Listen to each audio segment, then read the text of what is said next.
Your mind gon' keep on running, talking motivation. Ain't gon' get no sleep, this is inspiration. Siriusb. Peace, what's going on? Peace to the God, man. First and foremost, I want to congratulate you on the dropping of the new mix album, the mixtape. I listened to it attentively, still listening to it to this day. It's definitely fire, man. Keep doing what you're doing. Like I told you earlier, man, it's a masterpiece to me, you know, because I can actually see the growth in your music from when I first came into contact with you until now. So definitely big ups, man, and peace to the knowledge you put out there, man, on that mixtape, man. Fine piece of work, man. It's peace. I appreciate you, God. I appreciate you. You know, just Yeah. trying to keep building. Whether you build or destroy it, that's only the two things you can do in this world. You can build or destroy it. You can build upon all the positive things, but you got to destroy all the negative energy that you encounter. So you know. True indeed, man.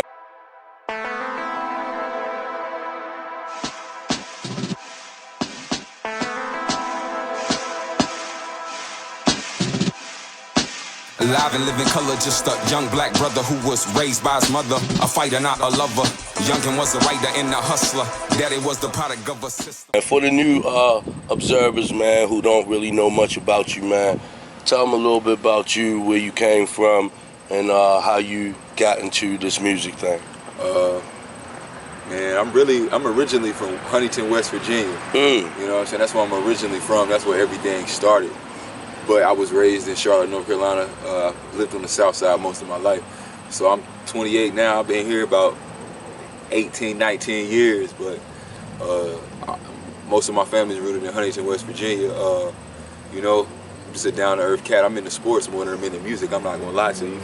But you know, I've been fucking with the music since I was like 13, man. My uncles and my cousins, they were always doing something with musically. I was always around them, so they were my biggest influences at an early age. But more so when I got to college, that's when I really started to take it serious, like the music and stuff. You know, that's when Wisdom B came about. You know, as a rapper, you know, then you know you transition, and I go on to Siriusb. But that's kind of where I really started from, to be real, to sum it up.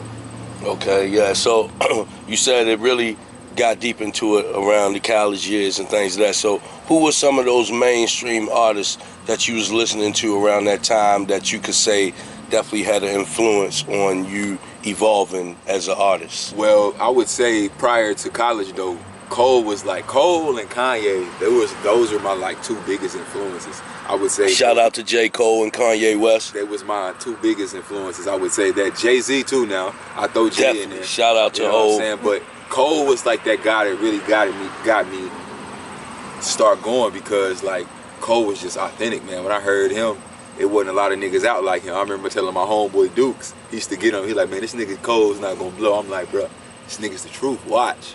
And then all of a sudden, like a year later, Cole just became, you know what I'm saying, J. Cole. Off Who Dat, you know what I'm saying, took him everywhere.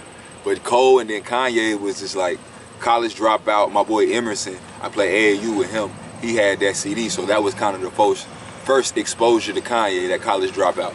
You know what I'm saying? Then I got into Kanye, I'm like, okay, I fuck with him. I fuck with his whole vibe, his whole storytelling mode. So those were some of my biggest influences. And you know, a lot of people say I sound like Dre, I sound like the whole Dungeon family or whatnot. I would say Outkast is one of my biggest influences as well, but it's more so if I would have to take somebody from them, it would probably be just the whole Goody Mob and the Dungeon family in a whole. I wouldn't say just Outkast, it was the whole unit they ran with. So I would say those were some of my biggest influences on my early age. But college, it would be like Crit, Cole, Kendrick, those guys. You know? Okay, yeah, that's peace, because I can definitely hear a lot of the Dungeon family in your music. I can definitely see you was definitely shaped and molded by them. Like I said, you don't even try to, but I can hear a lot of Andre. You sound like, you know, you do have that Andre 3000 type of style. And even individuals who I just introduced your music to, they also say the same thing, even in your selection of beats, how it sound like something that could come from the Dungeon family. So you could definitely see the influence and impact that they had on you as an artist if you know, paying attention and looking at things for what they really are. Is this your first mixtape that you dropped? No, man, I didn't drop 2 mixtapes prior to this, like, so the first one I dropped when I was in school, I was going to the Art Institute. It was called The Rise. You can find that on SoundCloud. That's still on there. So that was kind of my first, you know what I'm saying? That's before. And this is when you were was Wisdom Beat. Wisdom Beat. This is like before I even really put myself out there on the scene. And then like last year, I dropped Quest. That was my second project. That's on Dat Piff, my mixtape, Spinrella. You can find that shit pretty much on those major platforms. I dropped a lot of videos for those songs as well. You can find that on blackliberation.com or Black Liberation Media at YouTube. But nah, this is actually my third project. I think, but this is more so of the project that people are knowing me for. The other two I don't think people really know me for, or they knew I released those, to be real with you. To be honest with you. Because I really wasn't putting myself out there like that. You know what I'm saying? I was doing other things, like I was doing the videography shit, shout out to Buck TV. You know what I'm saying? I was doing that. So a lot of people don't know, like, oh, I've been doing music for a while.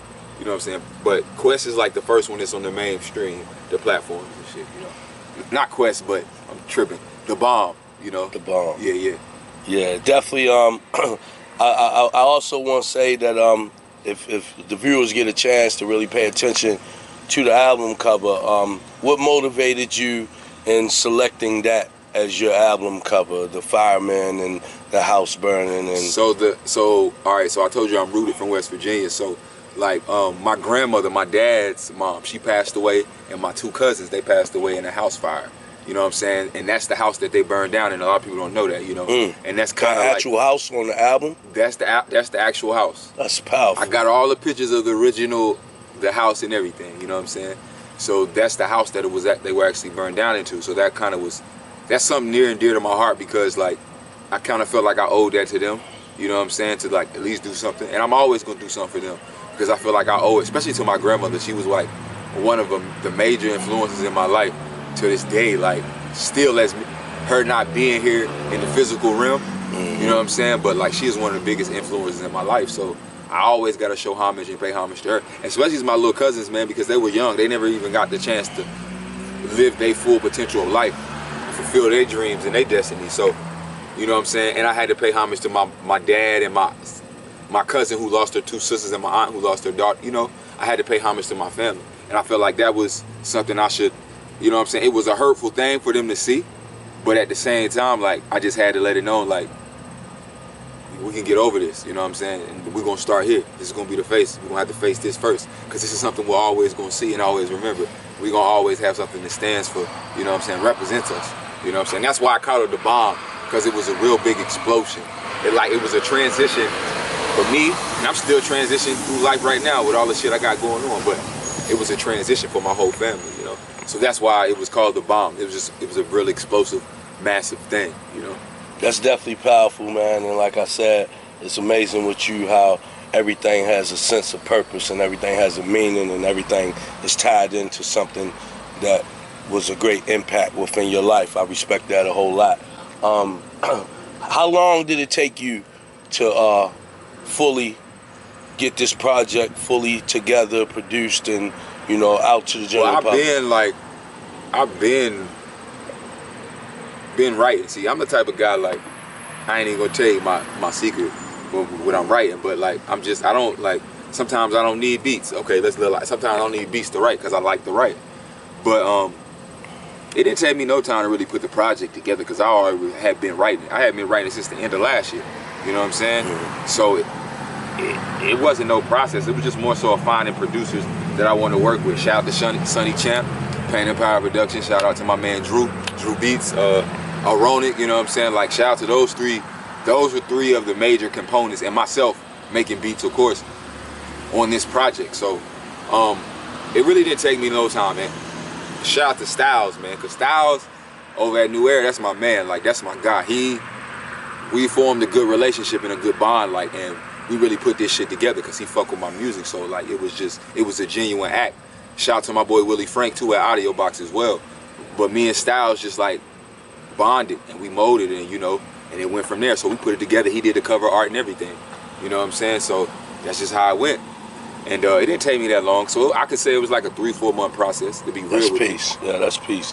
I mean, you would actually think a person sitting down listening to how well put together it is that it would took much longer than what you did, but I've been in the studio with you myself. I seen how you don't do no bullshit and you go in there and you basically do everything in one take. So, you know, you definitely, you know, be on top of your game as far as, you know, getting that information out there and getting it delivered and across to the people. I'm thirsty for more. I got the hook up, no Master P. I had to hustle on you niggas, go Nipsey. Trying to make a difference, get with me. As the marathon continues, keep the bullshit off the menu. I like to go through a few of the songs that you do have on the mixtape. I see you started out with a song called The Original Man. Who is the original man? The maker, the owner, the cream of the planet Earth, father, civilization, God of the universe. True indeed, the Asiatic black man. True Student indeed. enrollment. That's the student enrollment. That's the first question in the student enrollment. You know what I'm saying? So, the original man, that is just something that, you know, when I'm with the God and we building in our cipher, you know what I'm saying? Like, we always talk about who is the original man. You know, we are the original man. You know what I'm saying? We are the original man. We're not the colored folks. We are the original people. Like, we're here. You know what I'm saying? So the original man is like, it's just letting y'all know like who I am and what I stand for. You know what I'm saying? That's what I live by. I am the original man. You know what I'm saying? And that's just what that song is. So, you know, how you feel. Just keep it real. You know, we like higher. I'm trying to take this to a higher frequency and let you know that like we are the original people. You know, the original man. That's true. The origin from which all come from. That's a powerful thing. That's powerful, man. It's good to see you put that out there like that. I can see your studies definitely have an effect on your music. That's a powerful thing. You're putting something out there that, you know, the babies can grow from. Yeah. I also like the song that you followed up, and it was basically like I seen you actually have a video for this song. It was like almost like a dedication to Nipsey Hussle. You know, shout out to the marathon. Yeah, it's always gonna continue, man. Yeah, the song called Complex, real powerful song.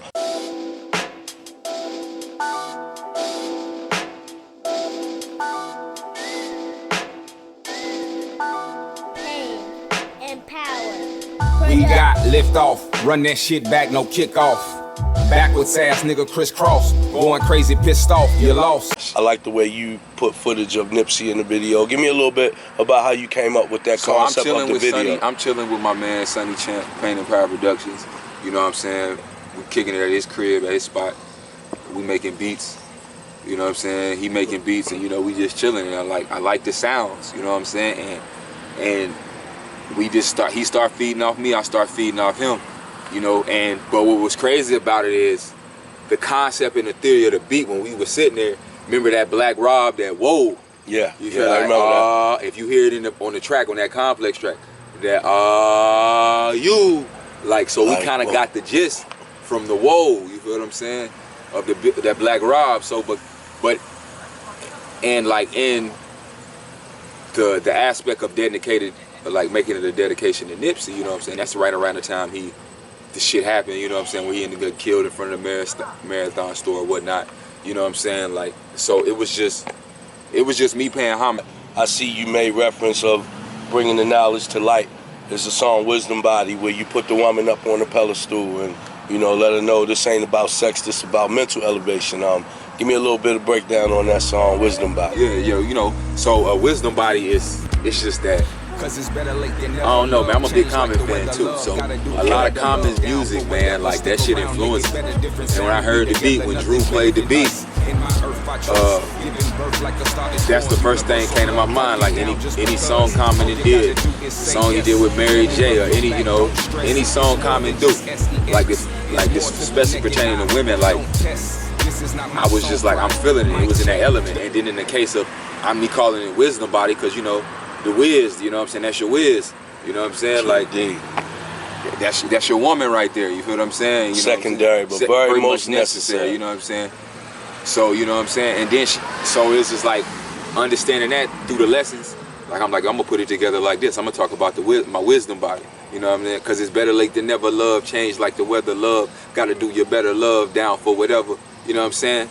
Stick around, make it better. You know what I'm saying? Because you go through problems, you go through trials and tribulations, but it's like you got to stick through certain That's that love hella right. Yeah, love hella right. You know what I'm saying? True indeed. All you got to do is say, you know what I'm saying? Like, it's just certain shit. So, you know, that's where that song came from. Yeah, that's power. One song that really, really grabbed my attention and a few others, is the song Conspiracy Theory, because a lot of what's taking place that you're speaking about in that song, we turn on the news and we see that every day, another black man down, you know? So, man, give me a little bit insight on, you know, the state of mind you was in. Where exactly were you when you penned that song, and what state of mind, what frame of mind were you in when you wrote that? Shout out to my boy Abstract, who's speaking that knowledge on it with that poetry. But Peace and shout out to Abstract. I made that beat. And that beat is like a year old, maybe 2 years old. I've been had that beat. I've been wrote that verse, but it was just about the timing of the song and when to put it out. And like the time of when Nipsey passed away, you know what I'm saying? There was a lot of other shit going on.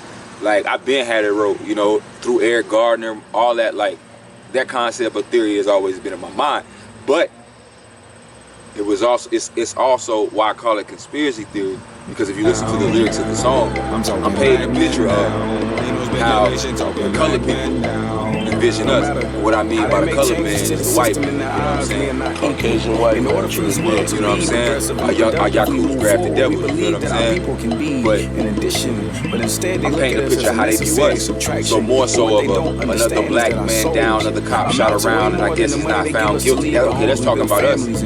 All they want to do is play sports and rap and occasionally sell crack. That's how they view us. In the sense of on the outside looking in like they window shop. While we in that ant farm, they looking at us and seeing the things that we do. Because in our communities, we don't see a lot of things. We see the drugs. We see the fiends. You know what I'm saying? We see the, you know what I'm saying? We see the different, we don't see the well-taught things, you know what I'm saying? We don't see the different views. We see this one view of this destruction. We don't see the build degree. We see all this destruction. So that's where that song came from. And then being in Charlotte and a lot of gentrification going on, like it was the time was now for that song. And what Abstract said on there it fit perfect, you know what I'm saying? Favorite songs I want to get to is the song Drifter. I really like the metaphors and stuff that you use in that song. That whole entire beat concept is just sick. You're going to spark a lot of people's mind. These youngsters, I don't know, some of them may know about Barry, but you made reference to Barry Sanders, you know what I'm saying, and the powerful running back. Yeah, give me a little bit about that song and that concept and how you actually came up with that verse. The opening verse of that song means so much, it's so powerful. There's certain things that you never knew. Because I'm a drifter, man. I'm a drifter in the sense of being like a person who's, because, you know, I know a lot of people know me, I communicate, I'm a people person, but at the same time, I'm a loner. I spend a lot of time to myself, and I've been through a lot of shit in my life to this point. I'm still going through shit, you know what I'm saying? And it's like, remember we had that conversation. I was telling you one thing I remember, shout out to Jonathan Stewart. One thing I remember he told me was, you need to find what is your now, what is your purpose for this instance now? Because your purpose is always going to change. It's always never going to be the same.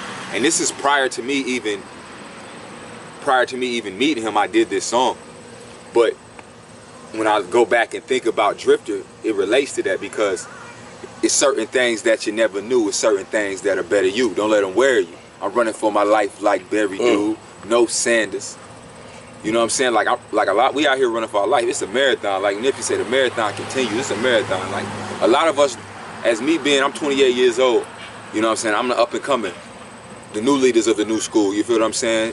That we be showing the way for these younger kids. Like we gotta show them a plan and show them like it's okay to go through the ups and downs. It's okay to understand the struggle, but the struggle gonna bring the best out of you. You just gotta keep pushing. And that's all Drifter is about being. It's about being a person who is isolated and feels so like sometimes like niggas don't understand my plan or my passion or what I want to do, but at the same time, like you gotta keep running, man. You gotta keep going because at the end of the day, it's only for self. You feel what I'm saying?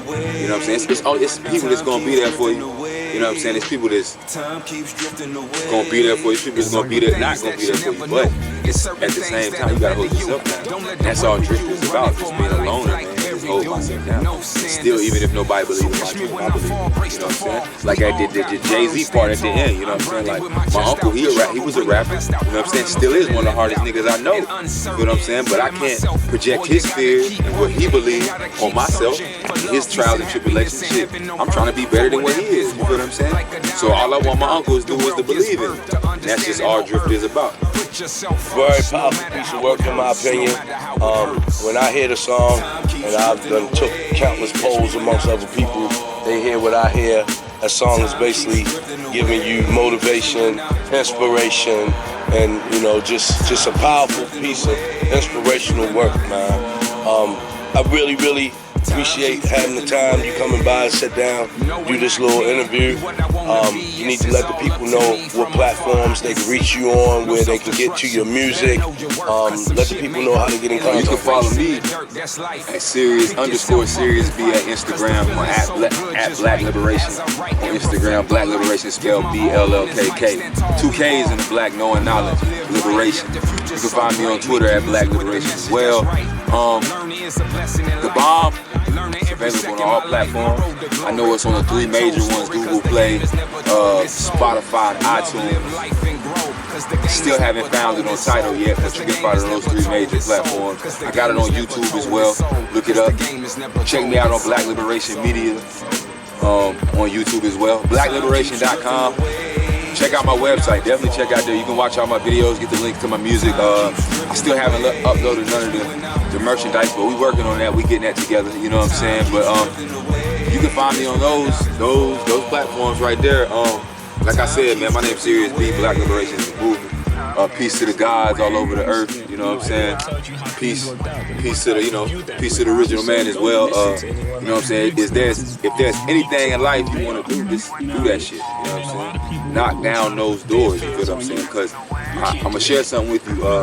I heard a dude say, poverty is generational wealth. You feel what I'm saying? Because poverty creates poverty. And that's not by money, that's just by the way you talk and the words you speak. So if you can't afford something, don't say I can't afford it. Say how can I afford it? Or how can I get this? You know what I'm saying? Like, change your mindset, you know what I'm saying? You know what I'm saying? That's all that God teach me. It's about changing my mindset, especially through the lessons, man. The lessons is bringing me so far in life, and it's still bringing me because I'm still learning the lesson. So just, you know what I'm saying, keep going, because it's better to be prepared to be an opportunity than have an opportunity to not be prepared at all. Peace. How? You know, I'm sure there's things I do now that he can't believe that I was able to accomplish.